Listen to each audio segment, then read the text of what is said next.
Hello and welcome to Old Ways Gardening and Prepping. My name is Teresa. I'd like to welcome you back to the back part of my backyard down by the garden. Sorry about the wind. There's nothing I can do about it with that hurricane coming on land. We're getting the winds from it. What we're going to talk about today is a very misunderstood amazing herbal plant known as goldenrod. Yes, I don't know if you can see it too well. It's kind of in the shadows. Hold on a minute. This beautiful, beautiful plant here. Beautiful medicinal plant. We're going to talk a little more about it, but first, please, people, quit listening to Dr. Google. They're not your friend. Quit going to RX websites. They're run by Big Pharma. You think they want you to heal yourself? No, they don't. This is an amazing herbal plant. Not only is it good for your lungs, for colds, coughs, flu, it's also a diuretic. It's also good for your cleaning your kidneys and dissolving kidney stones. It can be made into a tea or a tincture. Now today I'm going to be talking about making it into a tincture. Now, if you can see, let me bring it closer, hold on. Okay, hopefully you can see better. Bright yellow flowers means they're just beginning to bloom. That is what you're looking for. Now you can use, see how beautiful and bright that is? Beautiful and healthy. Of course, these are organically grown, just like they're supposed to be. Now, as they get a little older, after blooming, they will turn a darker yellow. You want to use the brighter yellow for the tinctures as well as the tea. But if they've been blooming for a while, you definitely want to harvest them before the blooms start to poof out or turn brown. Now, with that being said, I'm not dead yet. I use goldenrod. So any information saying that it's not safe for human consumption, well, we know what a load of, you know what that is. Manure. Let's just say manure that you can fertilize the plants with. Now, a lot of times, now, there are people who are actually allergic to goldenrod. Unless you've been through the torture test of the allergy test, you won't know. But a lot of people blame goldenrod for their allergies and their hay fever right now. But it's not the goldenrod. It's the ragweed. They bloom at the same time. You know why? Goldenrod is the cure for your allergies, your hay fever, and all of that that's happening right now. This is an amazing, not only beautiful, but very medicinal plant. Now, I will go into a little bit more discussion once we go to making the tincture, what all it's good for. I've listed a lot already. Now, what you want to do is take you some good clippers. Now, you want to pay attention to the leaves down the stalk. These look a little rough, only because we've been in a drought. So these look rough. You want to clip down. Now for the tea, for making your tea, you're going to want quite a bit of leaves. Now for your tincture, you want some leaves, but you want more of the golden flowers. So we're going to harvest this. I'm going to pause this video because they can't quit screaming, and I will bring you back when it's time to get under the canopy and make tincture. I'll see you back here in a bit. Okay, we're going to have to do it outside of the canopy because it's getting late and my tripod has broke, so I've got it.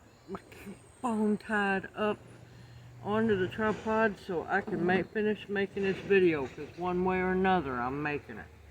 Now, here is an example of one of the blooms that has gone a little far. See how darker it is at the top?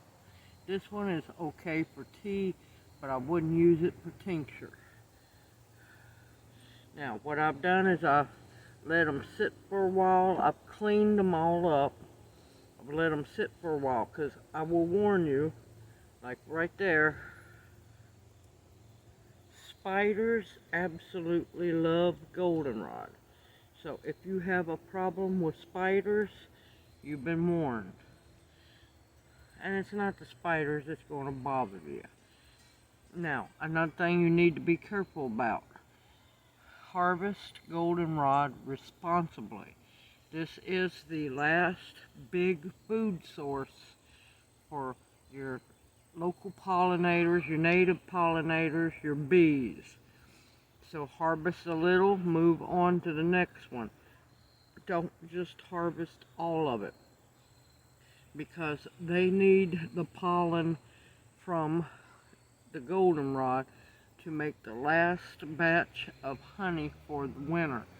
So harvest responsibly, please, everyone. Now, there's a leaf I missed. You want to go through, make sure your leaves look good and your blooms look good. And, okay, here's one I have here. Now, if just the tip is starting to look brown, take the tip out and put that aside. That can go for tea. Now, strip the leaves off.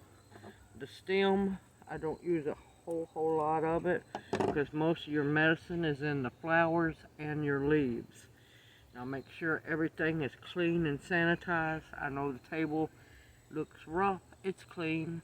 It's just paint on it that I've tried to scrub off. That's back when I was doing my paintings,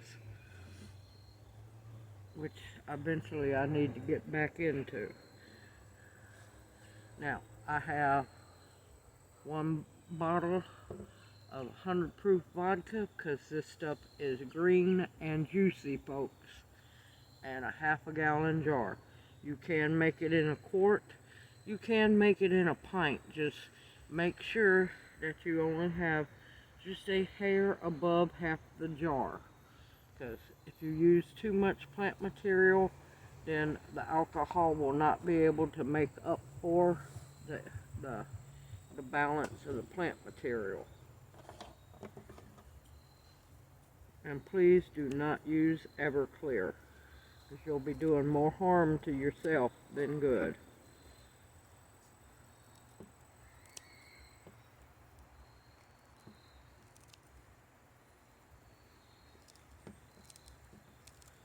You just want the smaller pieces, you want to cut them up. That way it's less trouble on the alcohol to work its magic.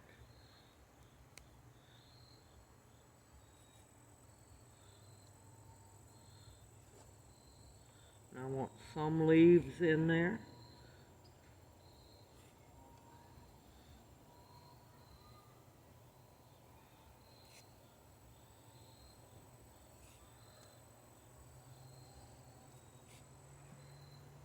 After the rough weather we've had heat-wise, some of your leaves are going to look rough. Just make sure you get all the dying leaves off.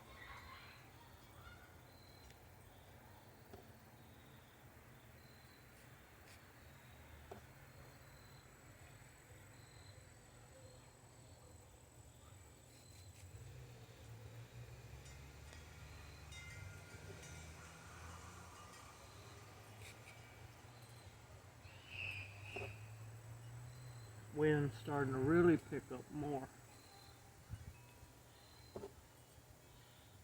so that it's made landfall now, everyone.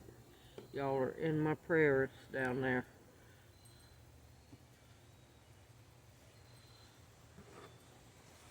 Okay, I'm going to start putting it in the jar. If possible, try not to waste any of it. This is amazing, wonderful medicine.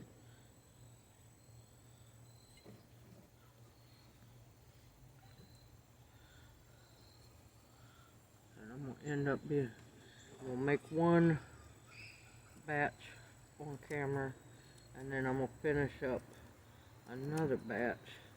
And then I got to focus on harvesting for tea, which I'll show you that video as well. Oh, also, a heads up. If you are allergic to bees, please, for the love of God, be very careful harvesting goldenrod. Because sometimes the bees will sleep up in the flowers and they can get you.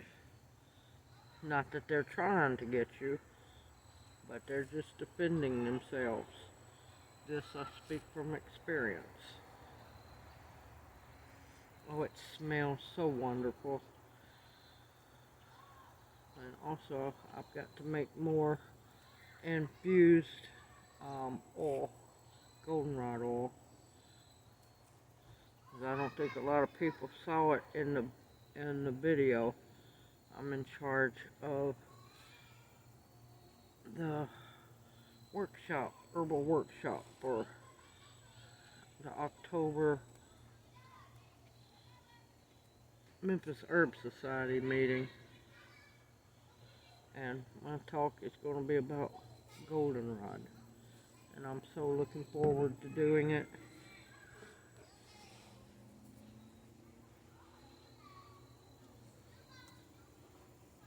You just want to keep adding in your plant material.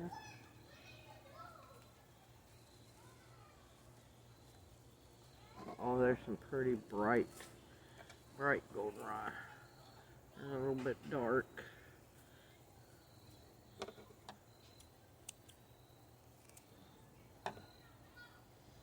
Since I'm not tight packing my jar,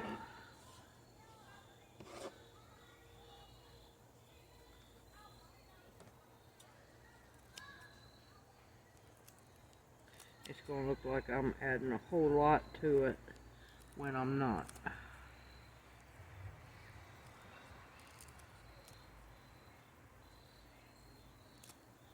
I advise against tight packing your jar. There's a bad leaf. Because the more you put plant-wise in there, the less tincture you get out, and a bigger chance of your tincture not making correctly. See, if you kind of mush it down, that's a half a jar full. I want to loosen it back up. Let's find one more pretty one.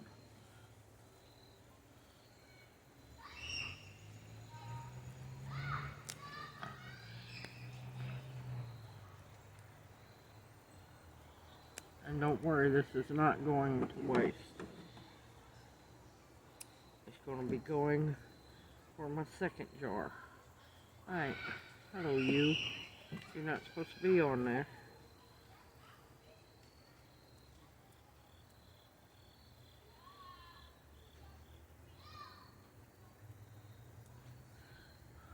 Alright. And now, you're going to take your 100 proof vodka. Sorry about the screaming in the background. I already took my little pore control plastic little thing out. Because after a while that gets aggravating.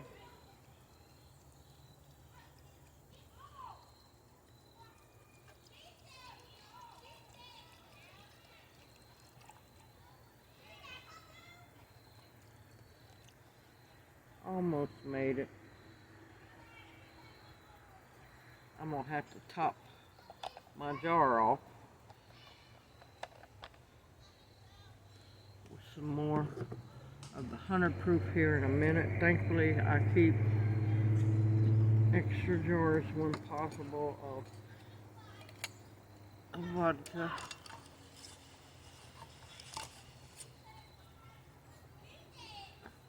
You want to agitate it, make sure there's no air bubbles in the plant material. Make sure the alcohol gets all in it and around it. And of course it's going to soak up some of the alcohol. And I'm going to want to fill the alcohol right to the top of the rim, because it is best to make sure that you don't have much airspace at all in your jar, because less chances of anything going moldy, and the airspace deteriorates the tincture inside the alcohol. Now of course you want to take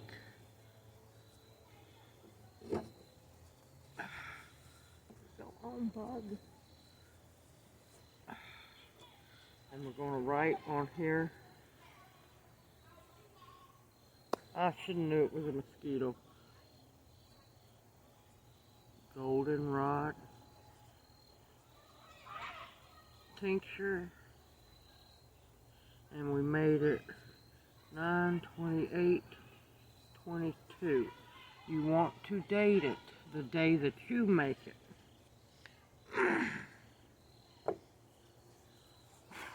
Now, see, you want to make sure that you date it the day that you make it. Now, 8 weeks from today, not before, but 8 weeks, your tincture will be ready.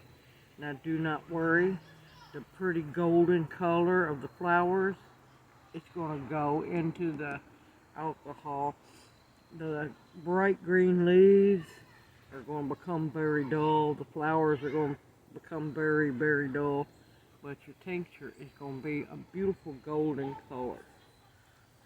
Now, like I said, 8 weeks from today, this tincture will be ready, not before. Now, you can go over 8 weeks, that is fine. You strain it when you can. I will talk about dosages when the tincture is ready, not before. Why talk about dosages when you can't take it to begin with? Now, with that being said, dark, cool space or a cabinet, let it sit in there, agitate it every couple days, gently, nothing violent, y'all, nothing violent. Make sure that your alcohol level stays up. You can fill it back up with some alcohol during the tincturing process. It won't hurt nothing at all. Simple, easy, and yes, you can do this as well. Like I said, I've already spoke about a lot of the medicinal benefits of goldenrod, and I'll have it all in the description box below the video. So please always know to read the description box below each video. Simple, easy, homemade. You can do it, and you can keep Big Pharma out of your lives. Now, I will bring you back here soon when I harvest more to show you how to make the tea. I look forward to seeing you in my next video. If you have any questions, please feel free to ask them in the comment section below. I will answer them as soon as possible. Sorry, I'm not moving the camera because it's actually staying on here for me to finish making the video. I apologize. But, yep, the tripod broke, so, yep, I'm improvising and doing what I can. Everyone, take care, stay safe and sound. My prayers go out to everyone in the pathway of this Hurricane Ian. Y'all stay safe and stay sound. I look forward to seeing you in my next video, and may you each be blessed. I'll see you soon.